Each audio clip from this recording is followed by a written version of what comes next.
Assalamualaikum everyone. This is me Hamna Faisal and welcome back to my channel. आज हम chapter number 6 स्टिशियोमेट्री cover करेंगे class 9 chemistry के लिए। सबसे पहले हमारे पास आ जाता है एम्पेरिकल फार्मूला और मॉलिक्यूलर फार्मूला। ये क्या होता है? मॉलिक्यूलर फार्मूला किसी भी मॉलिक्यूल का जो है असल फार्मूला होता है, यानी कि कितने नंबर ऑफ एलिमेंट्स उसके अंदर हैं उसका एक्चुअल नंबर वो मॉलिक्यूलर फार्मूला शो करता है। जैसे ग्लूकोज का फार्मूला है मॉलिक्यूलर फार्मूला C6H12O6, यानी कि कार्बन इसमें 6 है, हाइड्रोजन 12 है और ऑक्सीजन 6 है। ये original number of atoms show कर रहा है इस कंपाउंड में। इसके बाद हमारे पास आता है एम्पेरिकल फार्मूला। एम्पेरिकल फार्मूला किसी भी कंपाउंड का बिल्कुल सिंपलेस्ट रेशो होता है, यानी कि बिल्कुल सिंपल फॉर्म में लिखा होता है वो। जैसे ग्लूकोज का एम्पेरिकल फार्मूला क्या होगा? पहले प्रोपोर्शनैलिटी के लिखेंगे आपस में, क्या 6:12:6। अब देखेंगे कि ये तीनों एक नंबर में आते हैं, एक ही टेबल में आते हैं, मल्टीप्लाई हो सकते हैं, कट सकते हैं। अगर कट सकते हैं तो फिर मतलब ये फर्दर सिंप्लीफाई हो सकता है। अगर नहीं कट सकते तो एम्पेरिकल फार्मूला और मॉलिक्यूलर फार्मूला बिल्कुल सेम रहेगा। ग्लूकोज का एम्पेरिकल फार्मूला होता है CH2O, यानी कि 6 के टेबल से 6 6 और 12 कैंसिल हो जाते हैं। इसके बाद बुक का आप लोगों ने थॉरली रीड करनी है। मैं MCQs बनाकर जो है अपलोड कर दूँगी आज ही। और अगर रोज़ नंबर की डेफिनेशन बुक वाली ही याद करनी है और उसकी जो वैल्यू कांस्टेंट है वो आपको पता होनी चाहिए कि एवोगाड्रोस नंबर की क्या वैल्यू है और वो क्या होता है। अब हमारे पास आ जाता है मोल मास कैलकुलेशन। मोल का फॉर्मूला हमारे पास होता है mass in gram divided by molar mass. Molar mass molecular mass same बात होती है, लेकिन एटॉमिक मास डिफरेंट होता है। ये क्वेश्चन पे डिपेंड करता है, उन्होंने जो क्वेश्चन आपको दिया है उसमें उन्होंने मॉलिक्यूल दिया है या एटम दिया है। अगर मॉलिक्यूल गिवन होगा तो मॉलिक्यूलर मास यूज़ करेंगे which is equivalent to molar mass, और अगर एटम दिया हुआ होगा तो एटॉमिक मास यूज़ करेंगे। अब मॉलिक्यूलर मास के एक एग्जांपल मैंने यहाँ पर दिखाई है आपको कि H2O एक मॉलिक्यूल है। तो हमारे पास H का एटॉमिक मास होता है 1 और O का एटॉमिक मास होता है 16।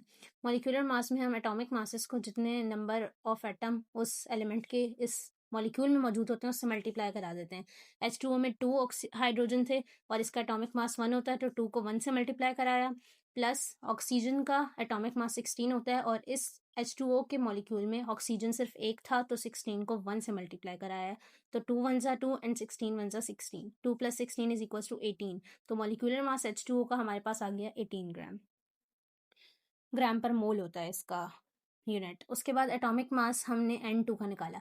अब ये N2 H2 ये जो एलिमेंट्स है ना, ये डायटॉमिक फॉर्म में ही एग्जिस्ट करते हैं, और O2 भी, ये कभी भी सिंगल N O या H की फॉर्म में एग्जिस्ट नहीं करते। तो हमें पता है कि सिंगल N का एटॉमिक मास 14 होता है। अगर यहाँ पर N2 है तो 2 को 14 से मल्टीप्लाई कर देंगे तो हमारे पास इसका एटॉमिक मास 28 आ जाएगा। अब यहाँ पर मोल कैलकुलेशन की एक एग्जांपल देख लेते हैं। इसमें वो हमसे कह रहे हैं कि calculate the number of moles in 15 gram of NaCl। Na का एटॉमिक मास होता है 23 और Cl का एटॉमिक मास होता है 35.5। मास उन्होंने हमें दे दिया है, मास इन ग्राम, वो 15 ग्राम है। मॉलिक्यूलर मास हम कैलकुलेट करेंगे। Na का एटॉमिक मास क्या था? 23 को 1 से मल्टीप्लाई किया। क्यों? क्योंकि इस मॉलिक्यूल में Na का सिर्फ एक ही एटम है और Cl का भी एक ही एटम है, तो 35.5 को भी 1 से मल्टीप्लाई किया, इन दोनों को प्लस किया तो हमारे पास मॉलिक्यूलर मास 58.5 आ गया। अब नंबर ऑफ मोल्स हमें मालूम करना है। हमेशा इन क्वेश्चंस को सॉल्व करते हुए डाटा लाजमी बनाना है, लाजमी। और अगर ये शॉर्ट क्वेश्चन में आता है और आपको ऐसा लगता है कि जगह कम है और आपका सॉल्यूशन बड़ा हो जाएगा, तो आपने करना कुछ नहीं है कि जितनी जगह दी हुई है ना, आप उसके बीच में लाइन ड्रॉ करो, आधा इस हिस्से पे करो, आधा दूसरे हिस्से पे करो। बिल्कुल सही कंसीडर होता है ऐसे भी, बस उस जगह पे पूरा आना चाहिए। आप कैसे करते हो ये मैटर नहीं करता, बहुत घिचमिच ना लगे इसलिए आप लाइन भी ड्रॉ कर सकते हो। फिर सॉल्यूशन की हेडिंग आई। सबसे पहले जो मेन फार्मूला है मोल्स का, हमने वो लिखना है। Moles is equals to mass in gram divided by molar mass. ये फार्मूला याद करना पड़ेगा। उसके बाद मोल मालूम करना था। मास इन ग्राम हमें क्वेश्चन में गिवन था 15 ग्राम, डिवाइडेड बाय मोलर मास जो हमने निकाला था। मोलर मास मॉलिक्यूलर मास एक ही बात होती है। जो मोलर मास हमने निकाला था वो था 58.5। 58.5 पुट किया, 15 को 58.5 से डिवाइड करा दिया तो हमारे पास आंसर आ गया। मोल्स का जो यूनिट है वो मोल है, MOL। अब एक और एग्जाम्पल की तरफ देख लेते हैं कि अगर मास उन्होंने हमें ग्राम में नहीं दिया हुआ, मिलीग्राम में दिया हुआ है या किलोग्राम में दिया हुआ है, तो फिर हम क्या करेंगे, हमें हमेशा मास को ग्राम में ही लेना है। तो अगर उन्होंने मिलीग्राम में दिया है तो हम उससे कन्वर्ट करेंगे ग्राम में बाय डिवाइडिंग बाय 1000, क्योंकि 1 ग्राम में 1000 मिलीग्राम होते हैं। तो इसीलिए हमेशा अगर मिलीग्राम से हमें ग्राम में कन्वर्ट करना है तो जो भी वैल्यू दी हुई है उसको 1000 से डिवाइड कराएंगे। और अगर किलोग्राम में दिया हुआ है, क्योंकि 1 किलोग्राम में 1000 ग्राम होते हैं, तो फिर मल्टीप्लाई करवा देंगे 1000 से ग्राम में कन्वर्ट करने के लिए।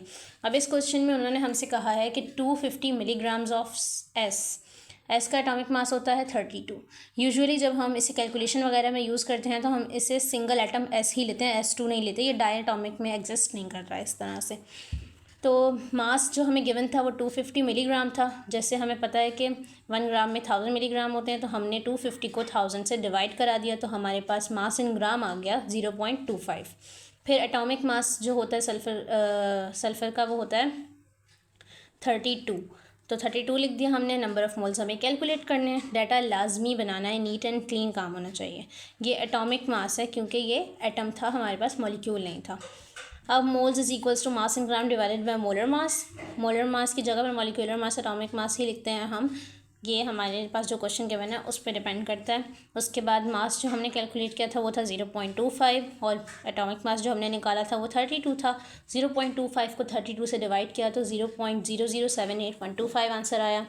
हम इसको साइंटिफिक नोटेशन में भी लिख सकते हैं, ज़्यादा बेटर ये है कि आप साइंटिफिक नोटेशन में कन्वर्ट कर दें।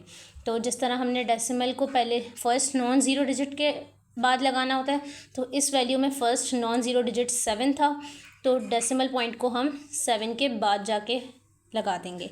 तो जितने डिजिट्स हम मूव कराते हैं उतना एक्सपोनेंट आता है। जैसे कि यहाँ पे हम लेफ़्ट से राइट जा रहे हैं तो मतलब नेगेटिव में एक्सपोनेंट आएगा। तो 1 2 3 डिजिट्स हमने क्रॉस किए तो -3 आएगी। 7.8125 एक्सपोनेंट -3, और इसको इस तरह 7.8 एक्सपोनेंट -3 भी लिख सकते हैं। अब हमारे पास एक ऐसी सिचुएशन भी आ सकती है कि वो हमें नंबर ऑफ़ मोल्स दे दें और कहें कि आप उस एलिमेंट का या फिर कंपाउंड का या मॉलिक्यूल का मास इन ग्राम मालूम करें। ऐसे में हम कौन सा फार्मूला यूज़ करेंगे? सिंपली मोल्स वाले फार्मूले को ही अरेंज करना है, क्योंकि उसमें मास इन ग्राम का जिक्र आता है। तो हम उसी फार्मूले को अरेंज करके मास इन ग्राम के लिए फार्मूला बना लेंगे। मोल्स का फार्मूला हमें पता है क्या होता है, moles is equals to mass in gram divided by molar मास।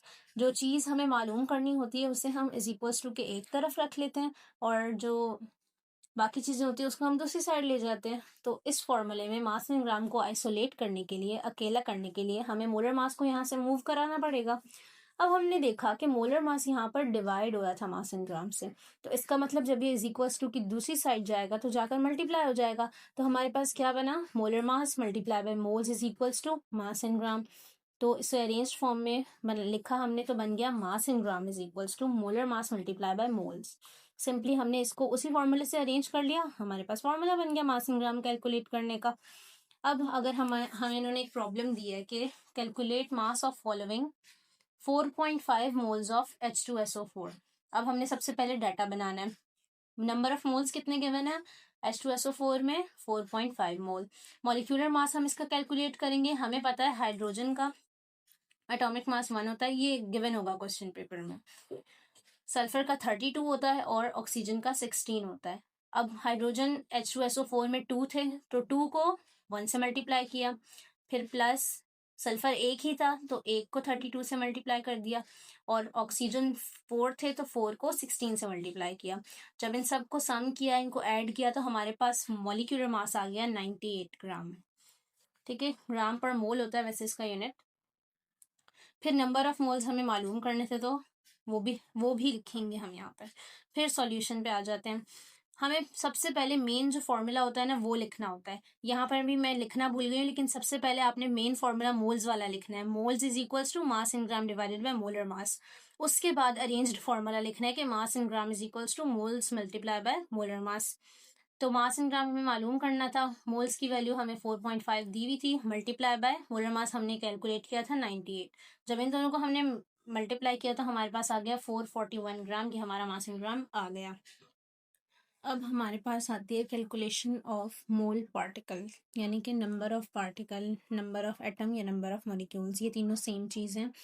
अगर वो नंबर ऑफ़ पार्टिकल की कैलकुलेशन का कहेंगे तो भी यही फार्मूला लगेगा, नंबर ऑफ़ एटम या नंबर ऑफ़ मॉलिक्यूल होगा तो भी यही फार्मूला लगेगा। मेन फार्मूला है नंबर ऑफ़ पार्टिकल्स का moles multiply by Avogadro's number. Avogadro's number की वैल्यू कांस्टेंट होती है जो कि है 6.022 एक्सपोनेंट 23। अब हमारे पास एक सिचुएशन आती है कि calculate number of molecules present in 2.5 moles of carbon dioxide.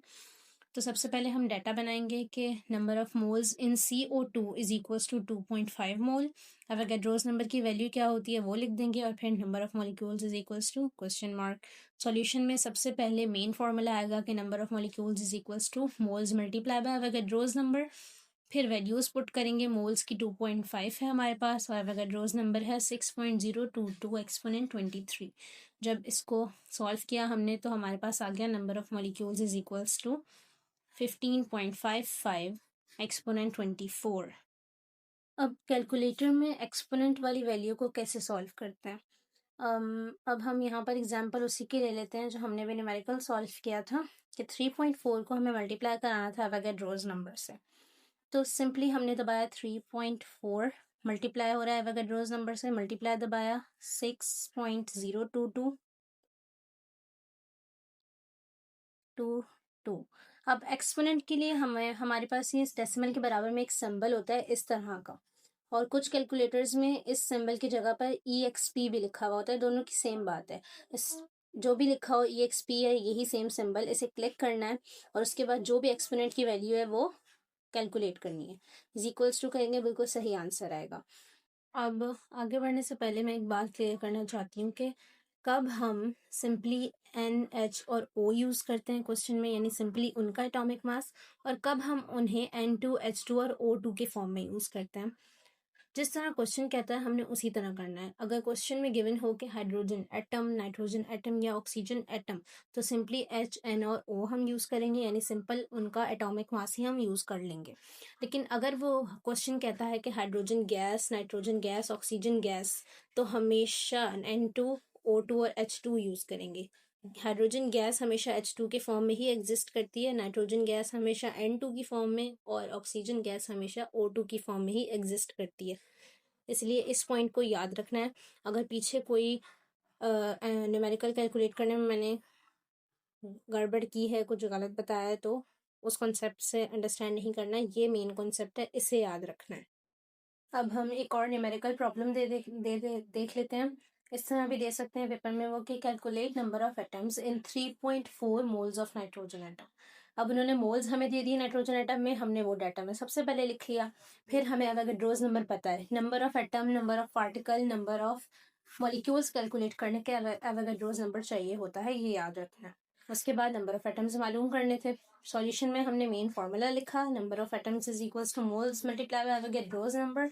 Moles हमारे पास 3.4 थे और एवोगैड्रोस नंबर 6.022 एक्सपोनेंट 23। जब इसको कैलकुलेटर में सॉल्व किया उस तरीके से जिस तरीके से मैंने बताया है, तो ये आंसर आपके पास आ जाएगा। फिर हमारे पास है कि 5 ग्राम ऑफ H एटम्स। अभी हमने पढ़ा था कि अगर H एटम्स लिखा हो तो हम सिर्फ H ही लेते हैं, H2 नहीं लेते। तो एटॉमिक मास जो H का होता है वो 1 होता है, और मास हमें उन्होंने ग्राम में दिया हुआ 5 ग्राम। तो इसमें उन्होंने हमें मोल्स नहीं दिया, लेकिन नंबर ऑफ एटम कैलकुलेट करने के लिए हमें मोल्स भी चाहिए, तो हमें इसमें पहले मोल्स मालूम करने पड़ेंगे।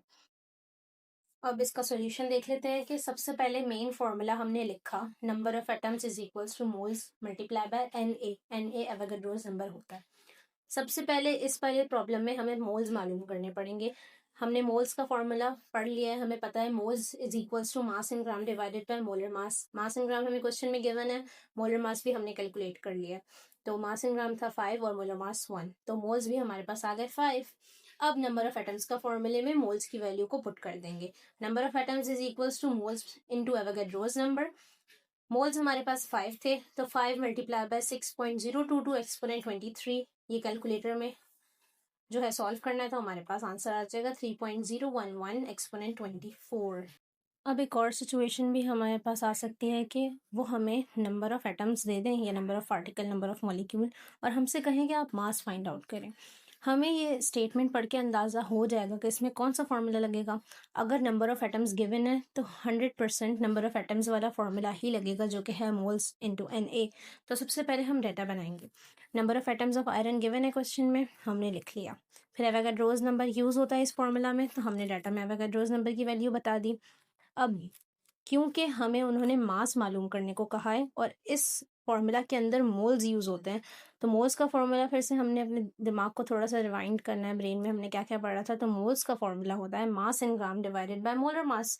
इसका मतलब हमें मोलर मास और मोल्स भी चाहिए होंगे ताकि हम मास फाइंड आउट कर सकें। तो मोलर मास आयरन का होता है 58.5, आयरन का एटॉमिक मास 58.5 होता है, तो वही हम यहाँ यूज़ करेंगे। ठीक है, तो मास इन ग्राम भी फाइंड आउट करना था, तो उसमें भी क्वेश्चन मार्क। फिर हमारे पास आ गया सॉल्यूशन। सबसे पहले जो मेन फॉर्मूला है हमने वो राइट डाउन कर लिया कि number of atoms is equals to moles into Na।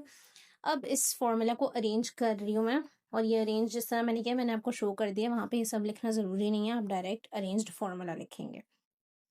अब अरेंज किस तरह से किया है कि हमने देखा है, हमें पता है कि जो भी हमें मालूम करनी होती है चीज़, उसे हम इज इक्वल्स टू के एक तरफ रखते हैं और बाकी रिमेनिंग जितनी भी चीज़ें होती हैं उसे दूसरी साइड रखते हैं।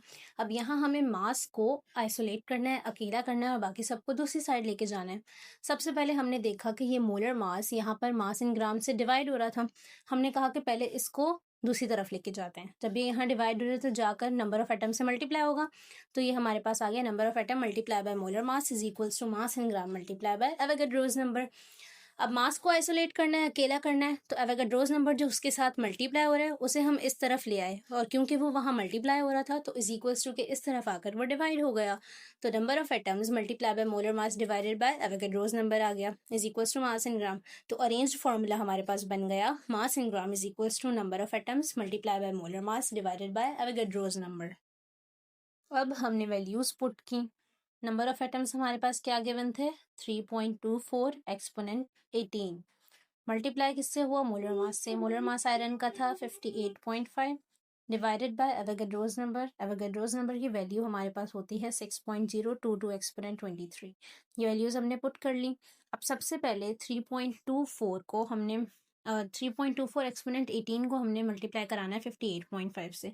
जब हमने इसे मल्टीप्लाई कराया तो हमारे पास आ गया 1.8954 एक्सपोनेंट 20, और एवोगाड्रोज नंबर को हमने इस स्टेप में नहीं छेड़ा, तो अब वो एज इट इज़ नीचे आया है। अब जब हमने इन दोनों को आपस में डिवाइड कराया तो हमारे पास आ गया 3.1474 एक्सपोनेंट -4। ये भी मैं आपको सॉल्व करके दिखाती हूँ अभी कैलकुलेटर में किस तरह करना है। अब हम इन्हीं वैल्यूज़ को कैलकुलेटर पे सॉल्व करते हैं। हमें इन दोनों को मल्टीप्लाई कराना था, हमने लिखा 3.24 एक्सपोनेंट 18 मल्टीप्लाई बाय 58.5।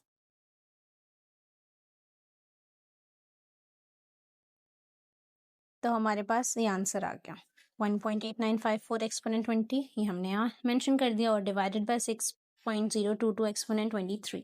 अब इन दोनों को डिवाइड करा लेते हैं। हम लिखते हैं 1.8954 exponent 20 54 exponent 20 divided by 6.022 exponent 23 is equals to, ये आया। डेसिमल के बाद ज़्यादा जब वैल्यूज़ आ रही हैं बहुत, तो हम बस 4 लिख लेते हैं, वो भी काफ़ी होता है, और एक्सपोनेंट -4।